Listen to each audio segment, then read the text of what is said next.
Bienvenidos todos nuestros oyentes a un capítulo nuevo de nuestro podcast Derecho para Todos, patrocinado por Tutores Derecho Capacitaciones y Gustavo Balmaceda Abogado. Nos pueden ver a través del canal de YouTube y de nuestro Spotify. En el capítulo de hoy día tenemos como invitados al equipo de penalistas de Gustavo Balmaceda Abogado, Cintia Sandoval. ¿Cómo estáis, Cintia? Muy bien, muchas gracias. ¡Qué bueno, señora! Y el querido Sebastián Muñoz. ¿Cómo estás, Sevita? Muy bien, Gustavo. Gracias por invitarme a tu programa.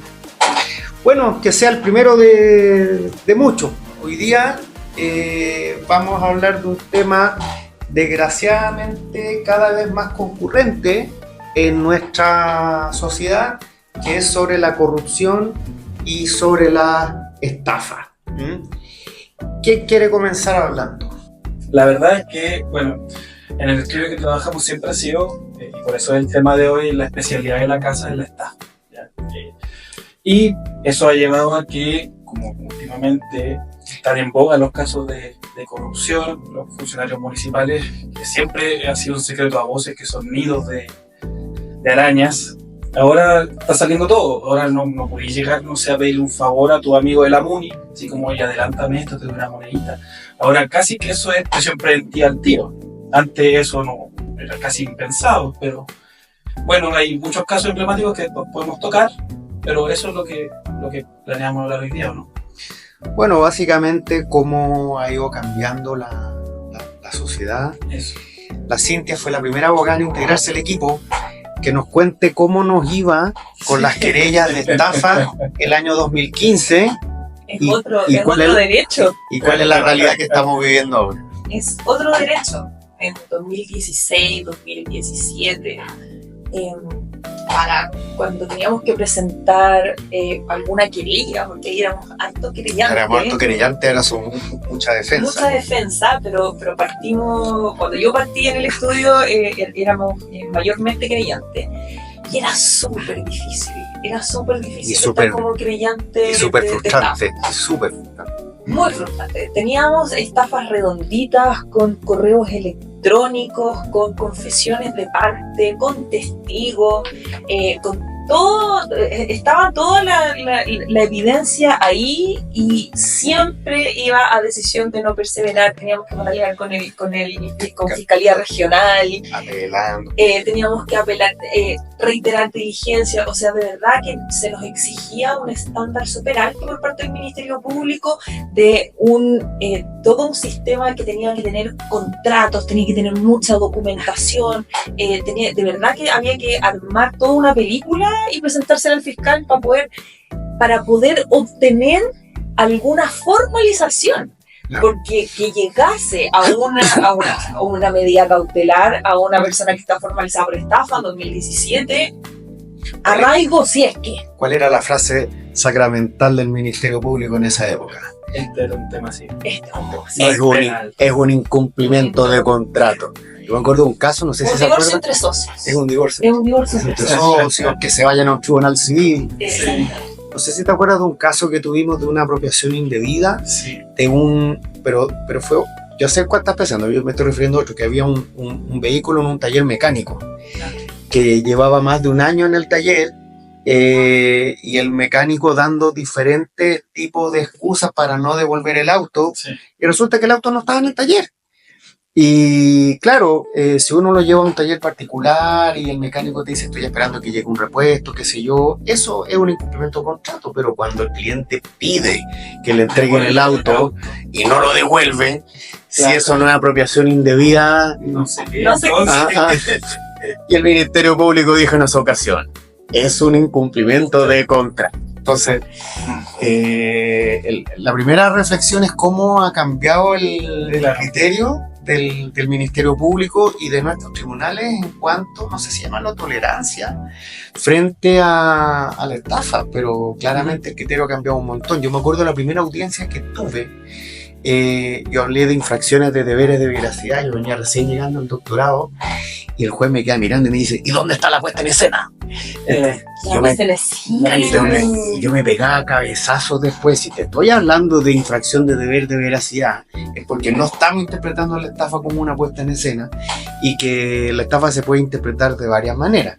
Bueno, sobre cemento definitivo, sí, fue el primer caso que tuve, yo muy frustrado, pero fue una lección para aprender de que también uno no va a la audiencia a hacer clases, pero cuando estamos discutiendo este tema de la letra A y la letra B, para que entienda el público que no es jurista, los alumnos que están recién empezando, cuando estamos discutiendo medidas cautelares, estamos hablando de antecedentes que permitan acreditar el hecho punible y la participación en el hecho.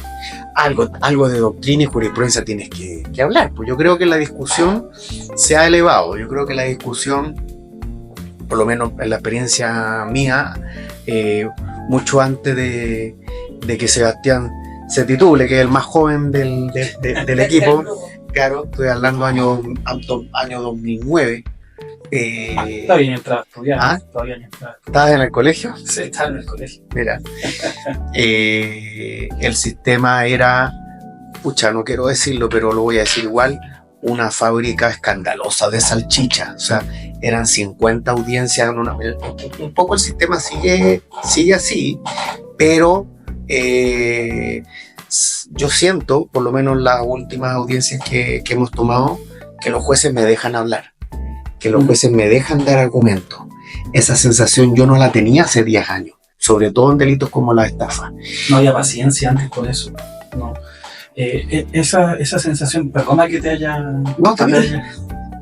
interrumpido, pero sí, o sea, ese cambio de paradigma se fue dando también porque antes los manuales que el fiscal tenía en la mano eran de Politov, Mateo Ramírez y Echeverry, y ellos eran unos abogados, o sea, abogaban por esta puesta en escena, que tenía que crear una parafernalia y una empresa falsa para estafar, y no necesariamente tenías que mentir, que era lo que tú siempre defendiste, que trajiste de tu doctorado por acá, y que al principio estabas casi solo defendiendo esa postura en tus manuales, y que ahora ya hasta la ley acogió ese bueno, en la definición de la ley de delito económico. Sí, la ley de delito económico, exactamente. Pero claro, tú estás ahí prácticamente solo, y cuando te escuchaban eso, los jueces escuchaban algo completamente distinto a lo que escuchan todos los días, y perdían la paciencia muy rápido. Yo creo que por ahí debe haber estado el problema.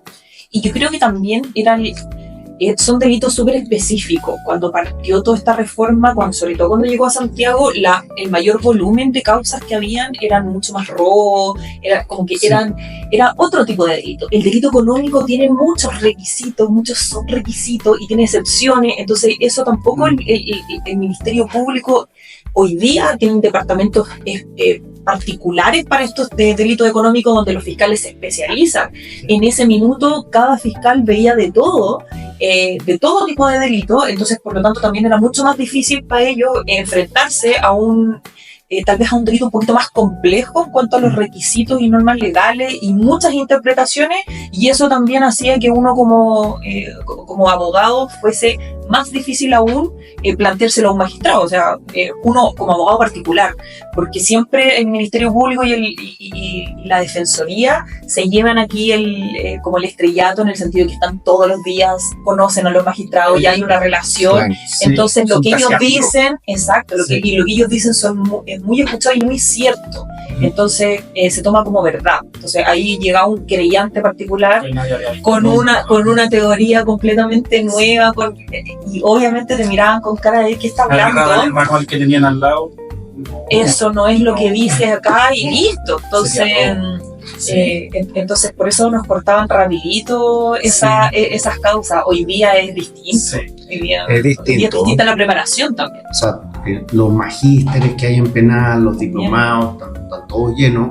Hay otra, no sé si llamarlo curiosidad, necesidad, bueno, también el sistema es perversillo, porque el fiscal que hace curso puede postular a un grado mejor, le fomenta. Yo creo que está bien, yo creo que está bien, está súper bien, porque son personas que no son precisamente desocupadas, o sea, todos tienen una sobrecarga de trabajo importante, Defensoría y la Fiscalía, y los cursos donde a mí me ha tocado hacer clases siempre están llenos. Y otra cosa que me ha llamado la atención, que me ha pasado últimamente harto, que me mandan correos fiscales, defensores, jueces, pidiéndome la opinión sobre un caso, como profesor, no WhatsApp de abogados mandando cosas raras. Sí. ¿Ya? No. Siempre es profesor, ¿cuál es su opinión de tal cosa? Yeah.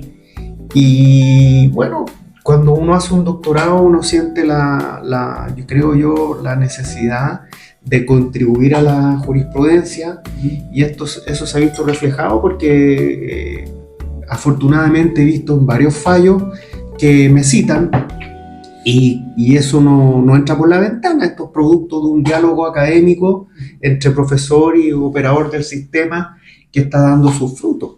Y he visto varios fallos, me he encontrado con una grata sorpresa en varios fallos que son pequeños informes en derecho. O sea, los jueces tienen una curiosidad que creo yo hace 10 años no la veía. Pero, ¿por qué crees tú que cambió tanto? O sea, más allá de obviamente los nuevos paradigmas de los abogados que estudian la estafa y todo eso fue evolucionando, ahí la jurisprudencia fue tomando de a poco, a ti, a Maña, también que en cierta medida Héctor Hernández. Pero claro, esa es la postura de los dogmáticos, pero yo creo que también puede ser que haya cierta sensación o sea, noción de los jueces del daño social también que genera permitir que alguien que estafó a muchas personas, devolviendo únicamente la mitad de una suspensión condicional, un acuerdo del proceso penal, se vaya para la casa. Quizá se generó esa sensación de que la saca muy barata. Y por esa razón, como que se empecinaron un poco más en la persecución, porque, por ejemplo, las salidas que tenemos nosotros últimamente, aunque sea delito económico, una estafa, apropiación indebida, lo que sea, y a pesar de que se esté devolviendo la plata, los jueces como que se enojan y le dan como no está en ninguna parte de la normativa, pero le dan cierto sermón al sujeto de que esto no vuelva a repetir, o si no nos vamos a ver acá, como que lo aperciben un poquito. Puede que haya cierta sensación de que hay un daño permitiendo esto, también relaciona un poco con la corrupción, los funcionarios públicos. Yo creo que hay una mezcla de factores. La percepción social que se siente frente a este tipo de delitos es distinta. Lo que decía también la Cintia de la creación de unidades especializadas en el Ministerio Público, yo creo que marcó un antes y un después. Y también el acceso a la información. No sé, yo he hecho el ejercicio de cada vez que me siento a ver las noticias, yo ya estoy informado de todo lo que se está diciendo en las noticias. Claro, por redes sociales. Por X, sí, antes llamado Twitter, por TikTok, por Instagram y YouTube. Entonces, claro, el acceso a la información es muy diferente, y creo yo que eso ha influido en todo esto. Y principalmente también, pienso, si yo fuera juez, tú te ves expuesto a un escrutinio público al cual antes tú no te veías tan expuesto. Eso, sí. Yo creo que también hay un poco más de curiosidad de la gente, y finalmente son los medios de comunicación en general, de todo tipo, ya sea digitales o medios más tradicionales, que les interesan muchísimo más estos temas. Están buscando, o sea, hoy día tenemos programas que se dedican a la investigación de este tipo, y son ellos los que destapan olas de corrupción, y que ellos van y denuncian al Ministerio Público, y eso es súper atractivo para el público. Y es atractivo no solo por la denuncia y por el programa en sí, sino que después por un poco el morbo de que estos gerentes que antes eran intocables, los altos mandos de las grandes empresas, o políticos que eran seres realmente intocables, llegan esposados, los van a buscar carabineros, quedan en prisión preventiva. Entonces hay una continuidad del proceso, ya no solo de la denuncia, que se destapó este fraude, sino que la gente quiere y exige, ¿cierto? Una mayor celeridad en la información, en que se condene rápido. Entonces están todos los órganos involucrados en que el proceso avance, en publicitarlo. Entonces eso también va nutriendo un poco la figura de los magistrados, de cuán duros son, de esta sensación de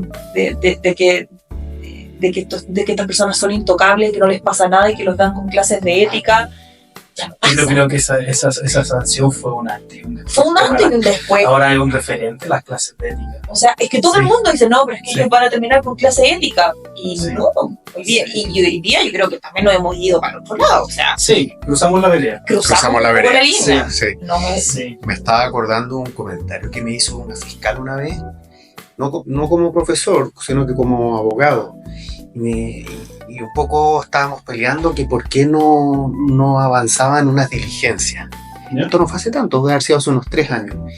Y la fiscal, que yo le había hecho clase en un magíster, me dice: mira, Gustavo, te voy a explicar por qué. Porque ustedes, los querellantes particulares, me tienen aburrida. ¿Por qué? Porque yo me esfuerzo, hago miles de diligencias y después arreglan ustedes en un juego de golf. ¿Eh? Yo estoy trabajando 2 años con diligencia y después ustedes en un fin de semana arreglan todo en un partido de golf. Por eso no avanzaba.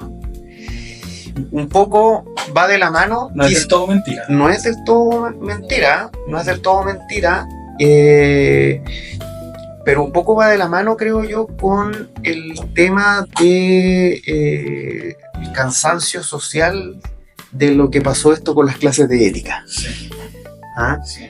Eh, Bueno, la gente también lo asocia con el tema de los pollos, casos de connotación social donde hubo, porque la gente tú le hablas de corrupción y mezcla todo, te mezcla los fraudes al fisco, las estafas, todo lo que esté relacionado con plata es corrupción. Entonces ahí, claro, te mezclan todo y tú, por ejemplo, en las noticias te metían en los comentarios, ¿por qué esta persona no está presa? Es una República X, ¿qué pasó? ¿Tuvo alguna fundación? ¿Por qué no está preso? ¿Por qué está en su casa? Y se enojan y empiezan a hacer movimientos y en la embarrada y los jueces terminan metiéndolo preso. y campaña. Y campaña. Y campaña, sí. Sí, campaña. Pero porque también hay un desconocimiento y todo el mundo piensa que la prisión preventiva Claro. finalmente es la sanción. O sea, ellos no están cumpliendo. No. Y finalmente la prisión preventiva es una medida cautelar, es para resguardar fines del procedimiento y un montón de... Peligro para la víctima. Peligro para la víctima, peligro para la sociedad, si es que va a entorpecer la investigación o no. Entonces, muchas veces, obviamente, No pasa. no pasa, no es que sea una persona peligrosa para la sociedad en el sentido de que si está libre, tal vez con una medida cautelar de un arresto domiciliario total o incluso parcial, se cumplen esos fines. Ujú. Pero esta presión social ha llevado a que cárcel. Entonces, Es que una eso necesidad, que sí. es una necesidad. Entonces, Sí. como y los jueces han cedido ante esa presión social y que finalmente piensan que están los camarógrafos afuera, están sus nombres, Esperando. están todos esperando. Entonces, es difícil también un poco separar las aguas y ver, bueno, en este caso no, ¿y por qué mi colega dejó a uno en prisión preventiva y yo no? Entonces, ¿cómo no lo voy a dejar libre? O sea, ¿cómo lo voy a dejar libre yo si en la sala de al lado quedó preso por menos? Entonces, es súper delicado el tema porque también hay mucho desconocimiento. Y yo creo que ahí también juega un rol importante, sobre todo este tipo de instancias y de programas, de poder acercar este conocimiento tan específico y súper difícil, la verdad, Difícil de como en entender. un lenguaje lo más claro y lo más simple posible. Yo creo que hay 3 puntos para comentárselo a nuestros oyentes. De partida, que es una estafa, que es un delito de corrupción. Una estafa en fácil consiste en causar un perjuicio que nace gracias a un engaño. Y el engaño que se castiga no es cualquier engaño, es una simulación o una disimulación que genera en una persona un error y gracias a ese error dispone de su patrimonio. En fácil, yo no puedo llegar hoy día, voy a poner un ejemplo un poco ridículo, pero con un chupón en el cuello y decirle a mi mujer, fue una perrita a la que yo me acerqué a hacerle cariño en la calle. ¿Ah? Y ahí, ¿por qué estoy dando este ejemplo? Porque la engañé, pero no me creyó.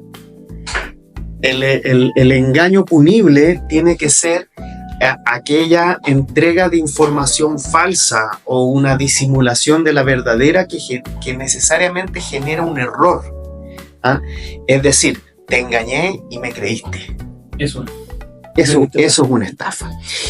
Y otra cosa súper importante a propósito del tema de los contratos, que afortunadamente ya se ha sacado de la cabeza de nuestros operadores que habiendo un contrato no hay estafa. Habiendo contrato puede haber una estafa. ¿Qué es lo que diferencia un incumplimiento de un contrato de una estafa? En fácil, yo celebro un contrato conociendo y queriendo que no lo voy a cumplir. Al momento de celebrar el contrato yo sé que no voy a cumplir. Eso es estafa. Es una pregunta que hacen harto los clientes en la práctica. Si tú al momento de celebrar el contrato querías cumplir, no es una estafa, es un incumplimiento de contrato. Y otra pregunta que nos hacen siempre, ¿y cómo se demuestra eso? Con indicios o presunciones que son previos, coetáneos y posteriores a los hechos. Y ahí echa a andar tu imaginación, indicios previos. No es lo mismo un contratante que tiene un historial comercial limpio, semilimpio, a uno con el que podamos empapelar toda esta sala con su DICOM y demandas judiciales. Ahí tú tienes un antecedente previo, un antecedente coetáneo. Las relaciones existentes entre las partes. Pues no es lo mismo un contratante que un comerciante y uno que una persona sin experiencia, o que sean dos comerciantes o dos personas sin experiencia. Indicios posteriores que nos han llegado 1.000.000 de veces. No me contesta el correo, no me borró del WhatsApp. Firmamos el contrato y a las 2 semanas nunca quiebra. Liquidación. Claro. Liquidación. Ese es un clásico que se ponen a vender o a hacer factoring. Empiezan a ceder todas las facturas y cuando ya recuperaron toda la platita por la factura, quiebra. Sí. Y liquidación. Y si la plata en alguna cuenta corriente por ahí, por allá, nadie lo sabe. Enterrada en el jardín. Sí, enterrada en el jardín. Esperando, porque claro, si ese es un tema también que pasa, porque si los pillan, bueno, es un ratito, salgo y está toda la plata ahí. Invádame al secreto bancario, no hay nada, desapareció, lo sacaron en efectivo y ya no hay nada. Sí. Bueno, eso es un indicio posterior, pero evidente. Ahora, ¿cómo recuperáis la plata? Es un desafío, digamos. Hace poco me comentaron de un caso, yo no sé si se lo había contado, de que el representante legal cambia y el nuevo representante legal es un inmigrante haitiano que no habla el idioma, ¿ya? Y al que le pagaron 100.000 pesos para ser representante legal. Para ser representante legal de una empresa. No me acuerdo de los Simpsons. Qué terrible, ¿eh? En la cima era un pájaro, un lorito. Y ahí bajaba la escala. Yo siempre doy ese ejemplo del organigrama de los Simpsons para ver quién es el representante legal, el pajarito del señor Burns. Sí. Bueno, aquí el pobrecito no hablaba el idioma, qué sé yo, y ofrecía pero también era pilluelo al joven, sí, porque él ofrecía sus servicios por 100.000 pesos de ser representante legal en varias empresas. O sea, y esa plata no duraba aquí en el país ni 10 minutos. No, Donald Trump era una alpargata al lado de este señor haitiano, sí, con todas las empresas que representaba. Claro, estaba ahí al nivel de Bill Gates. Sí. Con tanta empresa. Y el tema de corrupción. Para que sepan nuestros oyentes, no existe en la legislación una definición de delitos de corrupción. Es una expresión, no sé si llamarla periodística, coloquial, porque lo que varias fuentes. Claro, fuentes económicas, psicológicas. Lo más cercano, sí, ocupando la terminología corrupción, son los delitos de corrupción de menores. Pero corrupción, por lo que entendemos por corrupción, son delitos contra la administración de justicia y delitos contra la administración pública. Exactamente. Claro, y ahí tenemos, bueno, los clásicos son malversación de caudales públicos, fraude al fisco y cohecho. Soborno también por el particular que le paga al funcionario público para que haga algo. Ya explicamos fácil, ¿qué es cada uno? La malversación es el equivalente al hurto, al quedarme el ser amigo de lo ajeno, ¿cierto? De manera no violenta. También puede ser una apropiación indebida, que es un abuso de confianza. Esa sería una malversación. El fraude al fisco tradicionalmente se entendía como una estafa, pero no es una estafa. No es una estafa porque la ley habla de el empleado público que tolere que se engañe al Estado, por decirlo así, que se dé fraude al Estado. Claro. Entonces el ejemplo que le doy a los alumnos en clase, si yo he sido el gordo que me engaño a mí mismo comprando Herbalife o pagando por adelantado el gimnasio y hice todo el gimnasio, fui 3 veces y pagué el año entero, ¿ya? Sí. No puede ser una estafa el fraude al fisco porque no te puedes engañar a ti mismo. Acuérdate del gordito comprando Herbalife, Sí. ¿ya? Engañándose a sí mismo, ¿ya? Para que haya una estafa tienes que engañar a un tercero. Entonces, si el fraude del fisco no es una estafa, ¿qué es lo que es? Una administración desleal del patrimonio ajeno. Y ojo, administrar mal no es un delito, es administrar de manera desleal. ¿Por qué no explican al público qué es una administración desleal? A ver, haciendo el símil con el fraude del fisco, bien sencillo, es que el funcionario público que tiene a su cargo una operación, no sé, contratar a través de una licitación pública tal proyecto o tal empresa, lo elabora un sistema de manera tal que él pague demasiado por el servicio y obviamente por debajo le van a devolver una platita a él, o contrata a alguien ineficiente. Lo importante acá es que él vela por su interés propio cuando por su trabajo debería velar por el interés público. Ese desfase, esa división que él hace es una administración desleal del patrimonio público y lo defrauda. Y claro, de hecho el fraude al fisco es el único delito en el Código Penal que además de sancionar el daño emergente, el juicio directo, o sea, la plata que se perdió, te sanciona también por el lucro cesante, que es decir, que lo que no se da, el único. Ahí hay una discusión por la estafa, pero es dogmático, pero aquí estamos hablando de letra expresamente en el código, y el único que habla de lucro cesante. Del ineficiente, Sí. me acordé de un meme, un meme futbolístico. A un amigo le dicen el iPhone 8, porque hace 10 años era bueno. ¿Y qué es el cohecho? El clásico, es pagarle a un funcionario público. De hecho, basta para haberlo ofrecido. Basta con ofrecerle o que el funcionario público le pida. Ahí ya tenía el cohecho listo. Lo malo es que con esa palabra no tenéis como probarlo. Pero no es solo plata. Sí, No es solo plata. no es solo plata. Es lo que habitualmente. Sí. No es solo plata. De hecho, hoy día estaban hablando un caso que a policía llegó, Sí.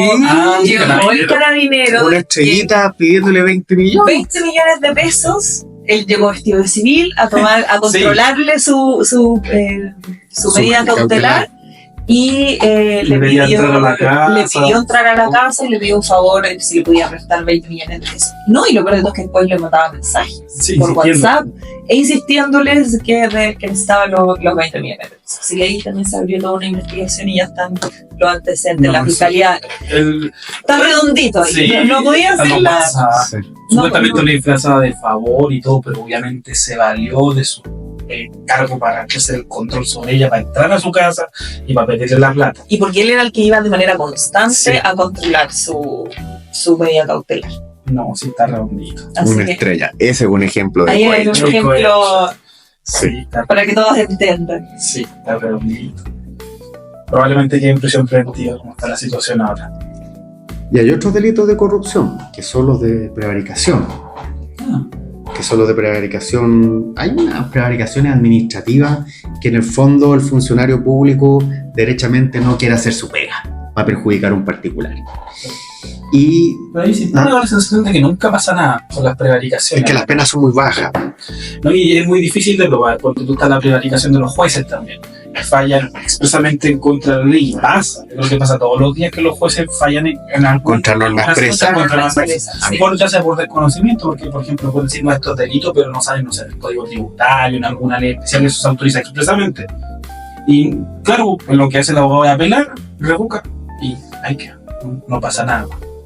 Pero por eso nunca. A mí me pasó en un caso de unificación de penas que la disposición transitoria decía que pueden ser del antiguo sistema procesal penal y del actual sistema procesal penal, y yo le leo la norma transitoria al juez y me dice no se puede unificar penas del sistema antiguo y del actual, así que no al lugar. Pero señor magistrado, hay normas expresas. Ya decidí, abogado, haga lo que corresponda. Me fui de amparo y el amparo lo ganamos. Pero Si tenéis prevaricación en causa Yo creo que criminal, eso es prevaricación, porque era contra norma expresa. Está bien, los jueces son seres humanos, no se pueden saber todas las leyes de memoria, pero si uno le lleva la ley y se la lee, y te ahí dice, hay dolo. Ah. Exacto, Ahí porque hay dolo. ahí es con conocimiento, ni siquiera Sí. es por error. Sí, pero bueno, al final no hablamos mucho de la ley de delitos económicos, creo yo. Pues. si nos queda tiempo, ¿Nos queda? tiempo. Sí, ah, ya. Sí, mira, yo lo que me impresiona de esa ley es que lleva un año y aún no he visto nada, al menos yo. No he visto ningún caso en que se aplique, porque la nueva ley estableció un nuevo estatuto, porque claro, para no terminar con clases de ética o del tipo que viendo en su casa, se elaboró un nuevo sistema, como lo que pasa con los adolescentes, que tienen un sistema de penas aparte, no tienen el Sí. código penal, y para el delito económico tiene un sistema aparte, que es mucho más rígido con los altos cargos, es súper severo, y para que esta persona termine cumpliendo en su casa firmando, se tienen que configurar una serie de atenuantes que en la práctica no. Lo que sé, que es prácticamente haber intentado evitar el delito cuando este estaba en curso. Obviamente, como está el delito en curso, usualmente iba a que este se consumara, o obtener la estafa, o obtener el proyecto en la municipalidad, que pagándole al tipo le daba el terrenito más rápido para construir no sé qué. Entonces, yo cuando leí esa atenuante, dije, estas atenuantes no se van a dar. O sea, tendría que haber tenido la asesoría de antes y haberlo intentado evitar, que es claro lo que la ley apunta. No se va a dar. ¿Y qué es lo que ocurre ahí? Que la regla general va a ser la reclusión nocturna, pero en un establecimiento penitenciario, no en su casa. Pero existe la reclusión nocturna en su casa, salvo que se configuren estas atenuantes que son casi imposibles. Eso es lo que me llama la atención, pero todavía no lo veo. Lo que pasa es que todavía es muy nueva y piensa que las investigaciones del Ministerio Público se están demorando, Sí, tal vez. está todo demasiado lento, o sea, entre que uno presenta una querella o hay una denuncia, se haga la orden de investigar, para que recién el fiscal pueda tomar la determinación de si va a formalizar o no la investigación, estáis hablando de un año. claro, Entonces, yo creo que el próximo año, si es que efectivamente se va a Sí, utilizar no. y no va a quedar como un saludo Sí. a la bandera de esta normativa, si se lleva un par, yo creo que el próximo año, a mediados de año, debiésemos empezar a ver ya como, exacto, como los reales efectos que va a tener esa norma y cómo va a estar aplicada a los casos. Que de repente igual lo adecúa. Sí, obvio, sí de se va. repente igual hay un niqueo ahí. Yo tengo otra percepción, porque en el área de cumplimiento tenemos una cantidad importante de movimientos y todo ha Sí. sido en base Claro. a la ley nueva. Sí. Y eso es defensa penal corporativa. O sea, Ujú. yo creo que ha cambiado la conciencia de muchos operadores y de los operadores, me refiero comerciantes, empresarios, y también de operadores del sistema. Es que es, Pero eso como antes, es que sí, pues Claro, para es allá. que es una prevención. es la filosofía de la ley. Es que a eso, Claro. a eso quería apuntar. O está el caso en que se asesoran con compliance con ustedes y lo evitan, y claro, obviamente ahí ni siquiera van a responder penalmente, porque hicieron todo lo posible para que esto no ocurriera y ocurrió igual. ¿Ya? O sea que Es que siempre se van a cometer delitos. sí, pero está el otro caso en que se consuman, que la empresa, por ejemplo, viviría de adjudicarse licitaciones mediante un país. Era la única forma en la que podían, ya porque no podían competir por X, por Y. En esos casos, esa atenuante no se van a configurar jamás. O sea, está el caso en que Que hay casi que se le exime y está el caso en que están hasta el cuello. Pero no veo ahí un punto medio, como ocurre en la mayoría de los casos en que tú buscas un punto medio con la fiscalía para llegar a un acuerdo y que la sanción no se acelera. Hace unos 6, 7 años tuvimos un caso en el sur, no quiero decir la municipalidad porque tenemos hartos casos ahí, y las bases de la licitación hablaba de que el oferente tenía que ser una persona jurídica con experiencia. ¿Ya? Y adivina qué pasó en la práctica. Pues una empresa que crearon hace un par de La meses. muerta, si se Adivina- crean las empresas mediante. Adivina el número de la factura. Uno. 1. Era la factura número 1. Y había sido creada en empresas en un día Sí, Claro. Sí. la semana anterior sí, a la licitación. sí. Es que eso era algo habitual. y bueno, estas personas no se vieron involucradas en nada porque argumentaron que sí, ellos como personas naturales sí tenían experiencia. Pero el oferente era la persona jurídica. La base de licitación decía la empresa. Pues, sí, pues no las personas naturales. Bueno, un mensaje para los que adjudican proyectos, si redactan en las bases empresas con experiencia, respeten que sea con experiencia. Claro. Bueno, pero ahí, me gustaría cerrar un poquito que hoy en día, antes era una práctica, era como el elefante en la habitación. La mayoría de las licitaciones tenían nombre. Ahora nosotros hemos visto casos este año en que hay gente privada y directa por haber arreglado licitación. Hoy en día ya la fiscalía alude a infracción a ley de compra y fraude al fisco y lo mezclan y termina alguien preso. Y vamos a seguir viéndolo durante todo el 2025. Sí, porque se destapó una olla en donde, y además los porotos que se enmarca el Ministerio Público por esas causas también son héroes. Sí. Entonces hoy día eso también hace que toda la gente que está en las municipalidades vayan y denuncien. Obvio. Oye, y claro, no les pasa nada porque no pierden el trabajo. No pierden absolutamente nada. Por el contrario, después ellos también quedan como los héroes que desenmascararon toda esta corrupción. Y lo que estábamos hablando delante también, porque que hay una percepción que está cambiando en el sentido de que las instituciones funcionan, o que están funcionando o intentando funcionar. O el deseo de que funcione, como corresponde. Claro, si yo soy funcionario de municipalidad hace 10 años y soy el sostenedor económico de mi familia, si sé que con 47 años denuncio y van a mandar a mi superior jerárquico una clase de ética, el incentivo para denunciar es bien malo. Sí, porque más encima ni siquiera va a seguir trabajando ahí, no lo van a despedir, va a estar con clases de ética y a mí me van a hacer la vida imposible. Claro. me van a inventar sumarios que duran X cantidad de años. En los sumarios administrativos te conseguís 3 testigos diciendo que infringió y condenado. Entonces, y después el superior jerárquico es el alcalde. Exacto. Y él tiene tu recurso contra el alcalde, ¿no?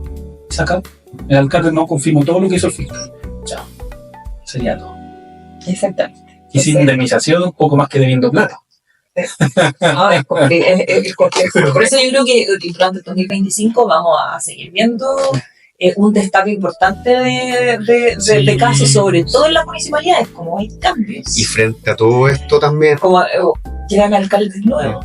Van a llegar todos a cuestionar el alcalde anterior, por supuesto. Un llamado a nuestro legislador. ¿Hasta cuándo seguimos esperando para crear los tribunales contenciosos administrativos? Eso. Yo creo que eso es clave hoy día. No tenéis cómo juzgar adecuadamente si tenía la misma gente que le está haciendo la camita al funcionario fallando. No. Y el mal ambiente laboral que se crea. Sí, necesitáis a alguien imparcial dedicado. Necesitáis. Sí, muy necesario. A ver si un administrativista nos comenta, nos hace o quiere venir a nuestro podcast. Bienvenido. Encantado. Eso sería bueno. Sería súper interesante, además. Ver su visión. Sí. El tema ahí dejamos invitados. Sí, ya tengo en mente a 2 colegas a quien podríamos invitar. Sí. Bueno, nos vamos despidiendo. Este ha sido el primer capítulo de Esperemos que muchos, con otra producción. De a poquito vamos creciendo, haciendo más profesional nuestro podcast. Es algo que hacemos con harto cariño, con harta dedicación. Todos acá somos súper estudiosos, para que sepan nuestros oyentes. Los 2 colegas acá son magísteres en Derecho Penal, no solo abogados, porque estamos preocupados como oficina de estarnos siempre perfeccionando, y no solo tienen su magíster, también hacen diferentes especializaciones y nunca terminan de estudiar.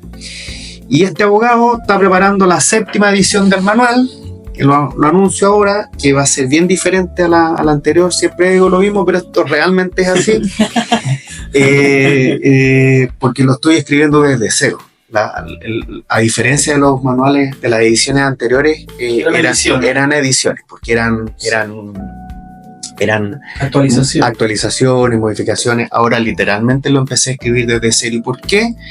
Porque creo que el objetivo inicial del manual se me fue de las manos. Estaba muy largo, iban 3 tomos. Y la gente hoy en día no es tan paciente. El que quiere el abogado que quiere la solución va. Pero es un doble enfoque lo que estoy haciendo ahora. Que la idea es que quede 1/3 o máximo la mitad de lo que era antes y con una cantidad indecente de jurisprudencia. Muchísima jurisprudencia. Así que en eso estoy, coleguitas, los alumnos que están escuchando y viendo, los colegas que están escuchando y viendo. Estoy trabajando de forma bien, como dicen los colombianos, juicioso en el manual. Eso, mandamos un abrazo. Recordamos que este es un podcast que está patrocinado por Tutores Derecho Capacitaciones y por Gustavo Balmaceda Abogados, y que nos pueden ver en YouTube y en Spotify. Escuchar en Spotify. Escuchar y ver, porque es un videíto. Se puede. Se puede, sí. Perdón, La tecnología. Sí, Escuchar y ver, porque es un archivo en MP4. Exacto. Ya. Y si Sí. tienen algún comentario o alguna idea de lo que quieren que uno comente o les explique, también son bienvenidos ahí todos los Sí, todos los comentarios se van a leer y sí, esto está hecho para entregar nuestro conocimiento, ¿cierto? Ponerlo a su servicio.